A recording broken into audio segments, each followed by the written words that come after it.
नमस्कार, बहुत स्वागत है आपका। आपके साथ मैं हूं ज्योत्सना पाटनी। जेपी नड्डा पर हमले के बाद बंगाल से दिल्ली तक जबरदस्त सियासी बवाल मचा हुआ है। शहर शहर ममता बनर्जी के खिलाफ बीजेपी कार्यकर्ता सड़क पर उतरे हैं, तो दूसरी ओर अब से इस अटैक का आफ्टर इफेक्ट भी दिखने लगा है। नॉर्थ 24 परगना में बीजेपी और टीएमसी के छात्र नेताओं ने जबरदस्त इनकी भिड़ंत देखने को मिली। कॉलेज का कैंपस जंग का अखाड़ा बन गया। ये जंग कॉलेज पर कब्जे को लेकर हुई। इस दौरान दोनों गुटों के बीच जमकर लाठियां डंडे भी चले, तोड़फोड़ की गई, कई बाइक तहस नहस कर दी गई। और ये तस्वीरें आप देख रहे हैं नॉर्थ 24 परगना की। देखिए किस तरीके से यहाँ पर जो छात्र हैं वो आपस में भिड़ते नजर आए।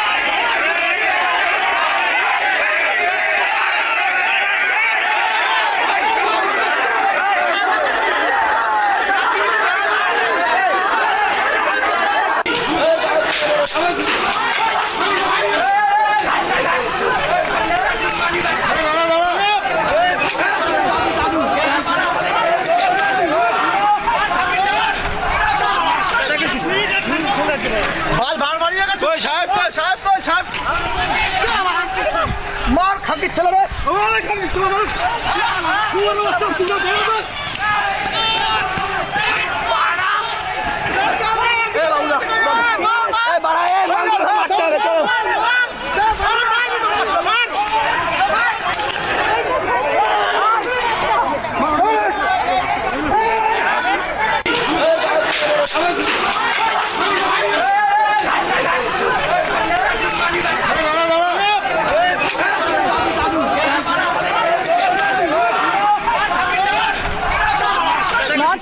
परगना की तस्वीरें हम आपको दिखा रहे हैं। आप देख सकते हैं किस तरीके से जो छात्र नेता हैं वो आपस में भिड़ते नजर आ रहे हैं। बताया जा रहा है कि ये बीजेपी और टीएमसी के छात्र नेता हैं जिनमें जबरदस्त भिड़ंत हुई। कॉलेज का कैंपस ये है जो जंग के अखाड़े में तब्दील हो गया। ये जंग कॉलेज पर कब्जे को लेकर थी। दो तस्वीरें, पहली तस्वीर आप उस वक्त की देख रहे हैं जब डायमंड हार्बर से बीजेपी के राष्ट्रीय अध्यक्ष जेपी नड्डा का काफिला गुजर रहा था। उस वक्त टीएमसी के कार्यकर्ताओं ने उनके काफिले पर हमला किया, गाड़ियों पर पत्थर फेंके, पीछे जो बाइक पर सवार होकर बीजेपी के कार्यकर्ता आ रहे थे उनके साथ मारपीट की। तो वहीं दूसरी तरफ जो आज की तस्वीर आप देख रहे हैं वो नॉर्थ 24 परगना की है। मेरी सहयोगी जोयता मित्रा इस वक्त मेरे साथ जुड़ चुकी हैं। जोयता, ये जो दो तस्वीरें बंगाल से सामने आ रही हैं ये बहुत सारी बातें कहती हैं, खासकर अगर आज की जो तस्वीर छात्र नेताओं की आपस में भिड़ंत की सामने आई है उस पर क्या अपडेट? ज्योत्सना, अगर मैं कल की बात करूं तो कल जो हुआ था, कल जो नड्डा के जो काफिले पर जो हमला हुआ है ये उसी का रिपोर्टेशन हम कह सकते हैं, क्योंकि इस वक्त भी मैं 24 परगना में मौजूद हूं और यहाँ का जो माहौल मैंने एक बार फिर से देखा है, एक अलग तरह का माहौल क्रिएट हो चुका है। यूं कह सकते हैं कि बिगुल बज चुका है। इलेक्शन का जो मुद्दा है वो गर्म हो चुका है। यहाँ पर लोग जो है काफी एक्टिव हो चुके हैं। कुछ लोग कह रहे हैं कि ये टीएमसी ने अपनी तरफ से लोगों को यहाँ पर बुलवाया था इस हमले के लिए। कुछ लोग कह रहे हैं कि ये बीजेपी की तरफ से था। तो ये जो मतभेद है लोगों का या लोगों का जो सोच यहाँ पर जो आज देखने को मिली है वो बिल्कुल अलग है। ठीक एक दिन के अंतराल में ये जो माहौल है वो बहुत ही अलग सा हो गया है और इसी का रिप्लिकेशन है वो आज छात्रों के बीच में भी जो देखने को मिल रही है। चलिए जोयता, बहुत शुक्रिया, नजर बनाए रखिएगा। मुख्यमंत्री ममता बनर्जी की बात करें तो जिस तरीके से तस्वीरें सामने आ रही हैं वो तमाम सवाल खड़े करती है। अच्छा जोयता, मैं आपसे ये भी समझना चाहूंगी, जिस तरीके से कल बीजेपी के कार्यकर्ताओं पर हमला हुआ, आज हमने देखा कि छात्र नेता आपस में भिड़ गए, तो जाहिर सी बात है ये रेपरकशन तो है, साथ ही क्या कोई संदेश भी?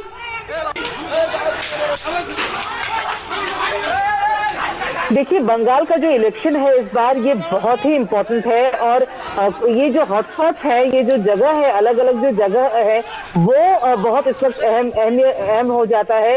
और संदेश हम यही कह सकते हैं कि इतने सालों से जो तृणमूल सरकार रही है, 10 साल हो चुके हैं उन्हें, और अब जो बीजेपी का यहाँ पर जो पदक्षेप हो रहा है तो ये एक बहुत ही मतलब जो भिड़ंत है वो बहुत ही धमाकेदार होने वाला है।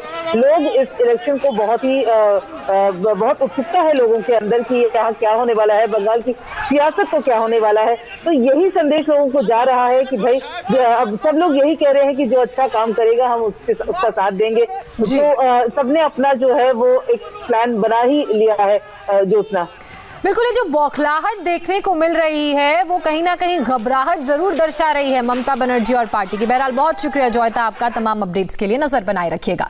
मुख्यमंत्री ममता बनर्जी की बात करें तो इस वक्त बीजेपी के नेताओं और कार्यकर्ताओं के वो निशाने पर हैं। लोगों में जबरदस्त आक्रोश देखने को मिल रहा है, शहर शहर प्रदर्शन हो रहे हैं। आज मुंबई, पटना से लेकर बंगाल के दुर्गापेट तक बीजेपी कार्यकर्ताओं ने बीच सड़क पर प्रदर्शन किया। बंगाल सरकार के खिलाफ नारेबाजी की, ममता बनर्जी के पुतले फूंके। बीजेपी की मांग है कि पश्चिम बंगाल में अब राष्ट्रपति शासन लगाया जाए।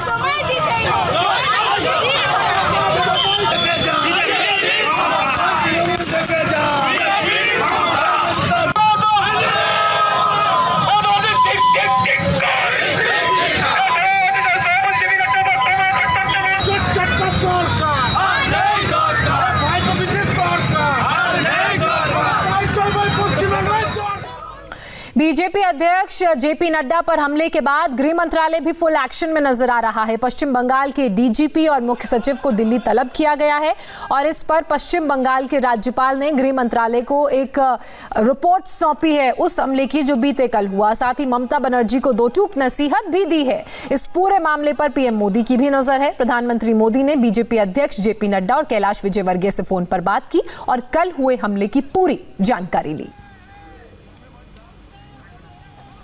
तो हम आपको बता रहे हैं कि अब तक बंगाल में कल हुई हिंसा के बाद क्या क्या हुआ है। खास बात यह है कि बंगाल के चीफ सेक्रेटरी और डीजीपी को न सिर्फ दिल्ली तलब कर लिया गया है बल्कि पीएम मोदी ने भी इस घटना से जुड़ा हर अपडेट लिया है और आगे ले भी रहे हैं। प्रधानमंत्री मोदी ने खुद जेपी नड्डा और कैलाश विजयवर्गीय से फोन पर बात की है।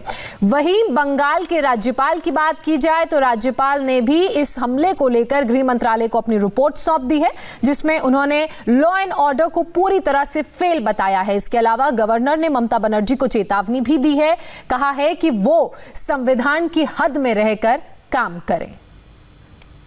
तो आपको बता रहे हैं कि जो पूरा डेवलपमेंट हुआ है बीते कल हुई घटना के बाद कि किस तरीके से इस पूरे मामले में एक्शन लिया गया है। जहां एक तरफ प्रधानमंत्री नरेंद्र मोदी की इस पूरे मामले पर नजर है तो वहीं उन्होंने बीजेपी के राष्ट्रीय अध्यक्ष जेपी नड्डा से और कैलाश विजयवर्गीय से जो बीजेपी के बंगाल प्रभारी हैं उनसे फोन पर बात की। अब से थोड़ी देर पहले राज्यपाल जगदीप धनखड़ ने प्रेस कॉन्फ्रेंस भी की और ममता बनर्जी को संविधान के दायरे में रहने की हिदायत दी। गवर्नर ने बंगाल में नड्डा पर हमले को शॉकिंग और शर्मनाक बताया। साथ ही ममता बनर्जी को टूक शब्दों में कहा कि मुख्यमंत्री आग से बिल्कुल ना खेलें क्योंकि बदले का ये खेल बेहद खतरनाक है। धनखड़ ने कहा कि कोई सीएम देश के किसी नागरिक को बाहरी नहीं कह सकता और ममता को संविधान के दायरे में रहकर काम करना चाहिए। गवर्नर ने सीएम को यह भी चेतावनी दे दी कि अगर ममता रास्ते से भटकाएंगी तो मेरे दायित्व की शुरुआत होगी।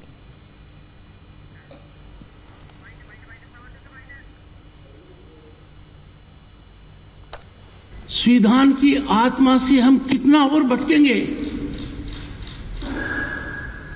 संविधान की आत्मा पर हम और कितना कुठाराघात करेंगे। भारतवर्ष में ये बात करना कि भारतवर्ष का नागरिक कहां पर अंदरूनी है, कहां पर बाहरी है। Madam chief minister, please don't play with fire of this nature. This is too dangerous to be acceptable by anyone who believes in Indian Constitution, who believes in rule of law. Bharat एक है, भारत की आत्मा एक है, भारत की नागरिकता एक है। ये जो खतरनाक खेल है, कौन बाहरी कौन अंदरूनी, आप इसको त्याग दीजिए। आपने शपथ ली है उस संविधान के तहत काम करने की जिसका प्रीएम्बल मैंने पढ़ा है। यदि अगर आप इस रास्ते से भटकती हैं तो मेरे दायित्व की शुरुआत होती है। मैं आपसे विनम्र प्रार्थना करता हूं, गुजारिश करता हूं, भारत के महान प्रजातांत्रिक व्यवस्था पर संविधान की भावना के विपरीत कार्य कर इस प्रकार का कदम मत उठाएं। मैं मानकर चलता हूं मेरी बात पर वो ध्यान देंगे। पश्चिम बंगाल के गवर्नर को आपने सुना, तो वहीं केंद्रीय मंत्री प्रकाश जावड़ेकर ने भी बीजेपी अध्यक्ष पर हुए हमले को सुनियोजित करार दिया है। प्रकाश जावड़ेकर के मुताबिक हिंसा के पीछे ममता बनर्जी के नेताओं का हाथ है और ममता सरकार की चह पर ही इस हमले को अंजाम दिया गया। ये लोकतंत्र की हत्या है। कल भारतीय जनता पार्टी के राष्ट्रीय अध्यक्ष जेपी नड्डा जी के काफिले पर जिस तरह से हमला हुआ है वो बहुत निंदनीय है। गृह मंत्रालय ने रिपोर्ट मंगवाया है, लेकिन वेस्ट बंगाल सरकार ही माहौल ऐसा बना रही है और वेस्ट बंगाल सरकार ही ऐसे सारी हिंसा उनके नेता करा रहे हैं। तो ये बहुत ही निंदनीय स्थिति है। कल बाल बाल बचे, नड्डा जी ने कहा। ऐसा लोकतंत्र नहीं है ये, दिस इज नॉट डेमोक्रेसी। और मैं पूछना चाहता हूं, वो जो सारी राहुल गांधी और बाकी अपोजिशन पार्टी है वो अब क्यों चुप है? वो क्यों नहीं बोल रहे? कम्युनिस्ट है, बाकी सब है, वो अब चुप क्यों बैठे हैं? इतनी लोकतंत्र के हत्या अगर कहाँ हो रही है तो बंगाल में हो रही है, और उस हत्या जो हो रही है उस प्रकार की हम निंदा करते हैं और मांग करते हैं कि वहाँ कानून व्यवस्था का राज चलने की हामी